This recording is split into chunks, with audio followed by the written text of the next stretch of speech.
नमस्कार दोस्तों, एक बार फिर से मैं स्वागत करता हूं मैं अपने YouTube channel DRX Manoj pharma tutor पर। दोस्तों, आज का सब्जेक्ट हमारा रूट ऑफ ड्रग एडमिनिस्ट्रेशन। दवाई को, कोई भी मेडिसिन होती है पेशेंट को सही करने के लिए किस वे में बॉडी के अंदर पहुंचाया जाता है, किस वे में पहुंच के वो अपना काम स्टार्ट करती है। तो कौन कौन से रूट होते हैं, वो क्या क्या उनके एडवांटेज होते हैं, क्या क्या डिसएडवांटेज होते हैं, तो चलिए जानते हैं आज के वीडियो में। चलिए स्टार्ट करते हैं आज का वीडियो। जी हाँ दोस्तों, a route of administration is the path by which a drug into contact with the body. ये एक ऐसा पाथ है जिसके थ्रू कोई भी मेडिसिन, कोई भी ड्रग बॉडी के कांटेक्ट में आती है, चाहे वो आपकी ओरली हो, टॉपिकल हो, IM हो, IV हो, या फिर नाक के थ्रू हो, रेक्टल हो, वेजाइनल हो। ठीक है, कोई भी वे हो जिसके थ्रू बॉडी में मेडिसिन ड्रग आती है और अपना असर दिखाना स्टार्ट करती है और पेशेंट को प्रिक्योर करती है, उसे सही करती है। जी हाँ दोस्तों, तो मेनली इसके दो रूट हैं हमारे। लोकल रूट हो गया आपका, सिस्टमिक रूट हो गया। लोकल रूट की बात करते हैं हम, तो इसमें सबसे पहला आता है टॉपिकल रूट। कोई भी ऑइंटमेंट हो गया, क्रीम हो गया आपका, ठीक है, मिनोक्सिडिल सॉल्यूशन हो गया, मान के चलिए कि मिनटॉप हो गया, मोर हो गया, तो जिसको ऊपर से अप्लाई करा जाता है स्किन पे, तो वो टॉपिकल रूट हो गया आपका। ठीक है, तो इसके एडवांटेज दोस्तों ये होते हैं कि ईजिली अप्लाई हो जाता है, अपने हाथ से सेल्फ मेडिकेशन कर सकते हैं इसको, और किसी की हेल्प की ज़रूरत नहीं होती है। ठीक है, तो इसका ये एडवांटेज हो गया। और डिसएडवांटेज इसका ये हो गया कि कई बार क्या है कि मान लीजिए कि पेन किलर है आपका ऑइंटमेंट, डिक्लोफेनाक, तो उसे किसी जगह पे रब कर देते हैं तो वो ईचिंग प्रोड्यूस करता है और जलन भी प्रोड्यूस करता है। तो ये इसका डिसएडवांटेज हो गया। अब सेकंड लोकल रूट पे आ गए इनहेलेशन। इनहेलेशन में आपके जो भी ब्रोंकाइटिस के आपके इनहेलर हो गए, ठीक है, तो उनको इनहेलेशन के थ्रू बॉडी के अंदर पहुंचाया जाता है। लाइक आपका आस्ट्रेलिन हो गया, अस्थमा के लिए होता है, सेरेफ्लो हो गया आपका, एप्रावेंट हो गया, वैसे टाइवा हो गया। बहुत सारे इनहेलर हैं आपके जो केवल इनहेलेशन के थ्रू, जैसे पफ ली जाती है उसकी, तो उसके थ्रू वो लंग्स पे जाके अपना काम स्टार्ट करते हैं ब्रोंकाइटिस में। दोस्तों, इसके एडवांटेज ये है कि इसे ईजिली आप अपने हाथ से ही अपने सेल्फ मेडिकेशन में यूज़ कर सकते हैं इसको, किसी की हेल्प की ज़रूरत नहीं होती है। और डिसएडवांटेज इसका ये होता है कि कई बार हम जैसे मेडिसिन स्प्रे करते हैं तो उस वे में काफ़ी सारी मेडिसिन ख़राब भी हो जाती है। स्प्रे मतलब जितना अमाउंट उसका मेडिसिन का पहुंचना चाहिए लंग्स तक, उतना नहीं पहुंच पाता है। ये इसका डिसएडवांटेज है। अब आता है बात आपकी नेजल रूट की। काफ़ी सारे आपने स्प्रे देखे होंगे, नेजल ड्रॉप देखे होंगे, तो उनमें क्या है, जैसे नाक में डालते हैं तो नाक के थ्रू मेडिसिन बॉडी के अंदर जाती है, जिससे अपना काम दिखाना स्टार्ट करती है वो। तो इसके एडवांटेज ये है कि ईजिली इसको अपने आप यूज़ कर सकते हैं, अपने हाथ से ही डाल सकते हैं, किसी की हेल्प की ज़रूरत नहीं होती है। और डिसएडवांटेज इसके ये है कि कई बार जैसे ज़्यादा मेडिसिन प्रेस हो जाती है तो डोज का भी फ़र्क आ जाता है, ऊपर नीचे हो जाती है डोज, और कई बार मेडिसिन बह भी जाती है। अब आते हैं रेक्टल और वेजाइनल। आपने देखा होगा कि जैसे कई बार लेडियों को वेजाइनल इन्फेक्शन हो जाता है, तो उस केस में डॉक्टर उनको पेफरीज, वेजाइनल पेफरीज प्रिस्क्राइब करते हैं। तो वेजाइना के थ्रू उसको इंसर्ट करा जाता है वेजाइना में पेफरीज को, जिससे उनका इन्फेक्शन सही हो सके। ऐसे ही रेक्टल का प्रोसेस है। अब आते हैं आपका कंजक्शनल रूट का। कंजक्शनल रूट में दोस्तों जो आँखों में आई ड्रॉप डाला जाता है, तो उसको कहते हैं आप कंजक्शनल रूट। अब आता है नेक्स्ट आपका ऑरिकुलर रूट आ गया। ऑरिकुलर में जैसे कान में कोई भी मेडिसिन डाली जाती है, कोई भी ईयर ड्रॉप डाला जाता है, तो उसको कहते हैं ऑरिकुलर रूट कहते हैं इसको। अब आगे आपका स्प्रे। स्प्रे कहीं पे हमारे पेन है या कोई और दिक्कत, काफ़ी सारे ट्रीटमेंट के लिए स्प्रे आता है। तो मान लीजिए मेनली पेन किलर के स्प्रे है, तो इसको जहाँ पे भी पेन हो रहा है हमें उस वहाँ पे स्प्रे करते हैं, तो उससे हमें रिलीफ मिल जाता है। और इसका एडवांटेज ये है कि इसे ईजिली अपने आप स्प्रे कर सकते हैं, किसी की हेल्प की ज़रूरत नहीं है, और जहाँ पे भी स्प्रे करना हो आराम से स्प्रे कर सकते हैं। डिसएडवांटेज इसका ये है कि स्प्रे करते टाइम पे काफ़ी सारी मोस्टली ये मान ली आधी आधी मेडिसिन आपकी हवा में उड़ जाती है, और आधी ही आपके रूट तक पहुंचती है, अपना काम स्टार्ट करती है। तो ये हमारे पैसे की वेस्टेज ही है। जी हाँ दोस्तों, अब बात करते हैं सिस्टमिक रूट की। इसमें भी दो हैं। इंटरनल इंटरनल रूट हो गया आपका, पेरेंटल रूट हो गया। इसमें आपके फर्स्ट में आपका ओरल रूट हो गया। ओरल रूट कोई भी मेडिसिन, जैसे मान लीजिए हम बाई मुंह से ले रहे हैं, तो वो पहले आपकी स्टमक में जाती है, फिर उसके बाद आपके इंटेस्टाइन में जाती है। इंटेस्टाइन से मेडिसिन पहुंचती है लीवर में, वहाँ पे कुछ पार्ट उसका जैसे मेटाबोलाइज हो जाता है। मेटाबोलाइज होने के बाद लीवर में एंजाइम के साथ में वो वेरियस टिश्यूज़ में जाती है, उसके बाद अपना काम स्टार्ट करती है।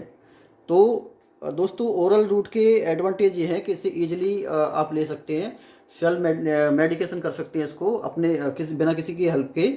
और इसमें कोई भी किसी भी तरह का डिवाइस में पैसा नहीं जाता। जैसे कोई ये नहीं है कि ये ड्रग हमको लेनी है तो किसी डिवाइस के थ्रू ही लेनी है, तो उसमें हमारा पैसा वेस्ट होगा। तो ये इसके एडवांटेज हैं। और डिसएडवांटेज इसके ये है, सपोज मानिए कि किसी पेशेंट को वॉमिटिंग हो रही है, तो उसको मान लीजिए हमने ओरल रूट से मेडिसिन दी, मेडिसिन लेते ही उसको वॉमिट होगी, तो वो मेडिसिन बाहर आ गई, वो हमारा पैसे का वेस्टेज होगी, मेडिसिन उसके अंदर पहुंच ही नहीं पाई, तो असर क्या दिखाएगी वो अपना। और दूसरा ये मान लीजिए ओरल रूट का डिसएडवांटेज ये भी है कि कोई पेशेंट बहुत ज़्यादा कॉन्शियस है तो उसे तुरंत रिलीफ की ज़रूरत है। ऐसा रूट होना चाहिए मेडिकेशन का जिससे तुरंत जाके आराम मिल जाए। तो अब ये ओरल रूट में क्या है कि पहले मेडिसिन आपकी स्टमक में जाएगी, फिर इंटेस्टाइन में जाएगी, वहाँ से लीवर में जाएगी, फिर वहाँ से मेटाबॉलिज होके आपके वेरियस रूट में घूमेगी, वेन में जाएगी, जब जाके असर दिखाएगी। तो उसमें काफ़ी टाइम लगता है। तो इस केस में कॉन्शियस केस में हमेशा आपका जो आईवी रूट होता है सबसे बेस्ट रूट होता है, जिसमें तुरंत लगाते ही मेडिसिन अपना असर दिखाती है और बहुत जल्दी आराम पहुंचाती है। ये आपका ओरल रूट का बहुत बड़ा डिसएडवांटेज है। इसलिए कहते हैं दोस्तों ओरल रूट में जो ड्रग का एक्शन दिखाने का टाइम होता है बहुत काफ़ी स्लो होता है। ओरल रूट में एक और डिसएडवांटेज आता है दोस्तों कि जैसे कोई भी मेडिसिन हम खा रहे हैं तो उसका टेस्ट काफ़ी बिटर होता है, ठीक है, तो मजबूरी हमें खाना पड़ता है। पर कई बार बच्चे तो बहुत ज़्यादा ड्रामेबाजी करते हैं मेडिसिन के टेस्ट को लेकर, वो खाते नहीं कई बार। तो जैसे उसके उनके लिए फ्लेवर होना चाहिए, स्ट्रॉबेरी फ्लेवर हो गया, ये फ्लेवर हो गया, वो फ्लेवर हो गया, जब जाके काफ़ी सारे आपने ड्रॉप्स में देखा होगा, काफ़ी सारे मेडिसिन में देखा होगा सिरप में कि फ्लेवर बेस होती हैं, वो इसलिए फ्लेवर डाला जाता है कि जैसे उनका टेस्ट थोड़ा सही करा जा सके मेडिसिन का। तो ये भी इसका ओरल रूट का डिसएडवांटेज है कि कई बार हमें मेडिसिन उनका टेस्ट सही नहीं होने के बावजूद भी खानी पड़ती है। अब आपका ये इसमें सेकंड आता है आपका सबलिंगुअल। जैसे कोई भी मेडिसिन होगी आपकी लाइक सॉर्बिटेट होगी, ठीक है, आइसोसॉर्बिटेट होगी इसमें, और 5 mg 10 mg तो लंग्स जीभ के नीचे रखी जाती है। तो वहाँ पे रखते ही वहाँ की मसल्स मतलब वहाँ पे ब्लड सर्कुलेशन इतना हैवी होता है, इतना हाई होता है कि वहाँ पे मेडिसिन घुलते ही पूरी ऑल ओवर बॉडी में जाके दिखा घूम के अपना असर दिखाना स्टार्ट कर देती है। और आपका हो गया वक्कल रूट हो गया। वक्कल उससे कहते हैं जैसे आपकी चीक, गाल और आपके जो गम्स होते हैं उसके बीच में मेडिसिन रखी जाती है, जिसके थ्रू मेडिसिन घुलती है, अपना असर दिखाती है मसल्स के थ्रू। जब ड्रग जब वहाँ पे डिजॉल्व होती है और सारे ऑल ओवर बॉडी में घूमती है तो अपना असर दिखाना स्टार्ट करती है। जी हाँ दोस्तों, अब बात करते हैं पेरेंटल रूट की। पेरेंटल रूट में भी दो होते हैं, इंजेक्टेबल रूट और नॉन इंजेक्टेबल रूट। तो इंजेक्टेबल रूट में दोस्तों आपका हो गया इंट्रामस्कुलर हो गया, इंट्रावीनस हो गया, इंट्राडर्मल हो गया, आपका सबकुटेनियस हो गया, ये आपका इंजेक्टेबल रूट में आ गए सारे।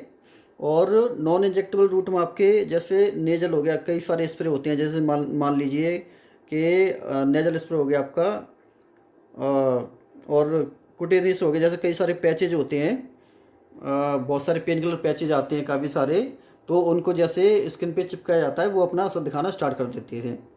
और इनहेलेशन हो गया आपका, जैसे कोई भी मेडिसिन इनहेल कर ली, लाइक ये मान लीजिए कि प्रोपोफॉल का इंजेक्शन इनहेल करने के बाद जैसे दिया जाता है पेशेंट को एनेस्थीसिया, तो कोई भी उसका ऑपरेशन होता है तो उसे जैसे ही वो उसे उसके कांटेक्ट में आता है वो उससे पेशेंट बेहोश हो जाता है, उसकी सर्जरी चलती रहती है। अब दोस्तों बात करते हैं पेरेंटल रूट की, जो सबसे बेस्ट रूट है जिसके थ्रू पेशेंट को बहुत जल्दी आराम होता है। इसके डिसएडवांटेज भी हैं दोस्तों। इसके डिसएडवांटेज जैसे ये है कि जैसे कहीं पे भी इंजेक्शन लगता है तो पेशेंट को पेन होता है, और कई बार क्या है कि प्रेग्नेंट लेडी होती है और जैसे जिसकी रेगुलर इंजेक्शन चल रही होती है, रेगुलर इंसुलिन चल रही होती है, तो बार बार जैसे इंजेक्शन लगने से उनके उस जगह पे पेन स्टार्ट हो जाता है और काफ़ी दिनों के बाद जाता है कई बार। तो पेरेंटल रूट में आपका दोस्तों इंट्रामस्कुलर, जैसे काफ़ी सारे इंजेक्शन्स पे आपने देखा होगा आईएम लिखा होता है, तो वो इंट्रामस्कुलर ही होता है, इंट्रामस्कुलर देना होता है। ऐसे अब हो गया आपका इंट्रावीनस हो गया तो उस पर आईवी लिखा होता है। और इंट्रावीनस जो मेथड है आपका ड्रिप मेथड भी है, जिसमें ड्रिप के थ्रू कोई भी मेडिसिन बॉडी के अंदर पहुंचाई जाती है।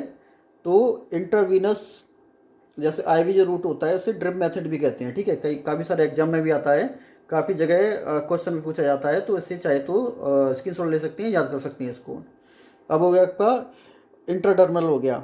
जो इंट्राडर्मिस जो लेयर होती है उसके अंदर जो इंजेक्शन लगाया जाता है, जैसे आईडी जैसे लिखा होता है किसी भी इंजेक्शन पे, तो इंट्राडर्मल देना होता है वो। अब हो गया आपका सबकुटेनियस, जिस पे एससी लिखी है किसी भी इंजेक्शन पे, तो ये मान लीजिए वो सबकुटेनियस आपको पेशेंट को लगाना है। तो अब दोस्तों जैसे ये मैंने एक डायग्राम बनाया है, ये स्किन की लेयर होती है आपकी।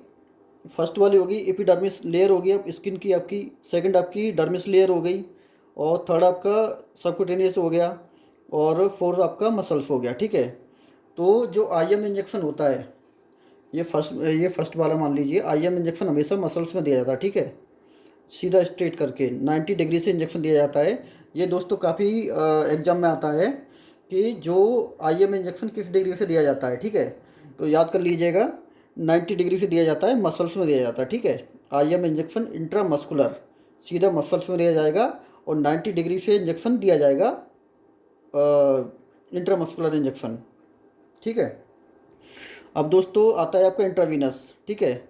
जो सबकुटेनियस लेयर होती है स्किन में हमारे में, तो उसी के अंदर हमारी वेन होती है, ठीक है। ये वेन होती है उसकी। तो जो हमारा सबसे पहले जो आईवी इंजेक्शन होता है हमें 25 डिग्री से 25 डिग्री से देना होता है वेन में, अपनी में नस में, सीधा वो नस में दिया जाता है। और ऐसे ही जो सबकुटेनियस इंजेक्शन हो गया 45 डिग्री से देना होता है, ठीक है। ये जो अपनी सबकुटेनियस लेयर होती है, ठीक है, इसी के अंदर हमारी वेन होती हैं, नसें होती हैं, जिसमें जो नस में इंजेक्शन लगता है 25 डिग्री से लगता है, और जो सबकुटेनियस इंजेक्शन लगता है वो 45 डिग्री से लगता है, ठीक है। तो दोस्तों काफ़ी सारे एग्जाम में आता है, इसे याद कर लीजिएगा। और ऐसे ही आपकी वैक्सीन्स हो गई, वो आपकी डर्मिस लेयर में लगती हैं, ठीक है। 15 डिग्री के रूट से लगती हैं वो, ठीक है। तो ये आपकी एपिडर्मिस हो गई लेयर, डर्मिस लेयर हो गई, सबकुटेनियस हो गई, और आपकी मसल्स हो गया लास्ट में, ठीक है। तो मसल्स का आपका 90 डिग्री से, सबकुटेनियस इंजेक्शन आपका 45 डिग्री से, आईवी इंजेक्शन आपका 25 डिग्री से, और डर्मिस आपका जो इंजेक्शन लगता है, जैसे आपके जो भी वैक्सीन वगैरह हो गई, वो आपकी 15 डिग्री से लगती हैं, ठीक है दोस्तों। और एक चीज़ इसमें और ऐड करना चाहूँगा कि जो लोकल रूट होता है आपका मेडिकेशन का, वो केवल उसी जगह पे असर दिखाता है जहाँ पे कोई भी चीज़ इन्फेक्टेड है या पेन हो रहा है या कोई भी फंगस है, इन्फेक्शन है, केवल जहाँ पे उसको अप्लाई करेंगे उसी जगह पे उसका असर दिखाएगा, ठीक है। और पेरेंटल रूट में क्या है दोस्तों कि वो जैसे ही ब्लड में जाएगा, नसों में घूमेगा, तो ऑल ओवर बॉडी पे असर दिखाता है वो, ठीक है।